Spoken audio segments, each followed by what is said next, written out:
পুরান ঢাকার একটি কারখানায় বটে, যেখানে পচা ফল দিয়ে তৈরি হয় আচার এবং সস। আর আচার তৈরির পাত্রে পাওয়া যায় টিকটিকি এবং ব্যাঙ। রাজধানী পুরান ঢাকা চানখারপুর এলাকার নাজিবউদ্দিন রোডের এই বাড়িতে তৈরি করা হয় বিভিন্ন মুখরোচক খাবার। কিভাবে এগুলো তৈরি করা হয় এর খোঁজ এসেছিল নিরাপদ খাদ্য কর্তৃপক্ষ। গোল্ডেন বেস্ট ফুড নামের প্রতিষ্ঠানটির গোডাউন এটি। এখানে পদ্মা ব্র্যান্ডের বিভিন্ন পণ্য তৈরি করে রাখা হয়েছে। ড্রামে ভরে রাখা এই টমেটোর সসই কিছুদিন পর বাজারজাত করা হতো। মৌচাকে নয়, এই মধু মানুষের তৈরি। বাজারে এগুলো খাঁটি বলে বিক্রি করা হয়। আচার তৈরির জন্য রাখা আছে আম, জলপাই, আমলকি আর সাতকরা। আর এসব প্রক্রিয়া করা হয়েছে যে পাত্রে, সেখানে পড়ে আছে টিকটিকি আর ব্যাঙ।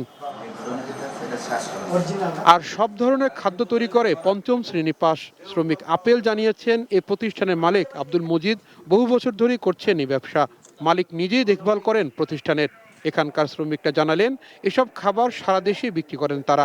সস, জেলি, মধু, আচার বিভিন্ন ধরনের আইটেম এগুলো তৈরি করে। মানুষের ব্রেন হচ্ছে সবকিছু, না ব্রেনের ভিতরে ঢুকে গেছে, এগুলো বানাইতে পারি।